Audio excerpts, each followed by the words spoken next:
Bedford is quite well off for Anglo-Saxon graves. It's nearby is Kempston, which is one of the biggest Anglo-Saxon cemeteries in the country. It certainly was one of the earliest that was excavated, but it wasn't excavated scientifically. So we know less about it comparatively than you would suggest from a modern excavation, or you get from a modern excavation. But that said, it's had its own rich graves, a bit like Taplow or Sutton Hoo or something like that had its own. And we've got some of the elements in this case from it, including the Meerschaum buckle, which was buried in the 6th century, but may possibly have been earlier than that when it was made. And the Meerschaum itself would have come from probably the Black Sea, around about there, or Samos, which was the other main source at the time. We also got a very early pin, which was a dingle-dangle pin. That's a wonderful, it's not called a thing. And it is probably about early 5th, late 5th, early 6th century.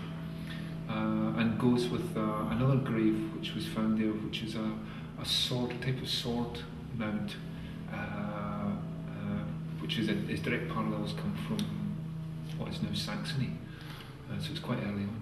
Some of the stuff we've got imported glass beads, we've got rock crystal, amber, pots with faces on, we've got ladies' toilet sets, knives, shield mounts, silver shield mounts, in forms of fish and rivers and protective charms. We've even got the Kempston brooch itself. There's a type of brooch, it's along with a type of beaker, glass beaker. Is named after Kempston because that was the first place they were found. Kenwolf Mancus is the centrepiece of the exhibition, and it's a gold coin about slightly larger than a pound piece, but only about 1/8 this thick.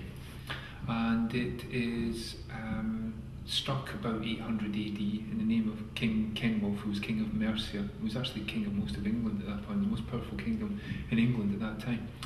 And it was found in 2001 near Biggleswade, and in 2006 it was actually acquired by the British Museum, and it's actually the result of why the exhibition is here today. It's the first gold coin, English gold coin, that was struck actually for trade, actually meant to sort of pay your bills with it. And it's struck in London. It's got Vicky Londini on the inscription on the back, as well as the king's name on the front. And it's basically, it was struck by Kenwulf, or under the name of King Kenwulf, because Mercia owned London at this point, as a main trading port for the continent, so it was probably made for exchange onto the continent.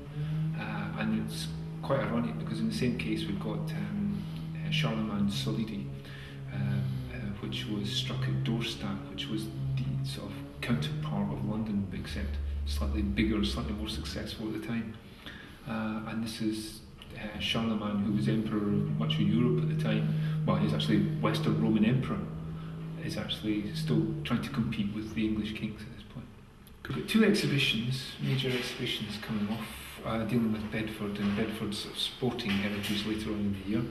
And then in about 7-8 months' time, the museum will actually be closing, just about the end of the Olympics. The museum will actually be closing. You may have heard some building works going on behind us here, because that's the first phase of the redevelopment of the entire site here, which is a renovation of all the museum and art gallery facilities. So you're going to have soon in Bedford, for the next 2.5, 3 years, we'll have one of the best museums in the country.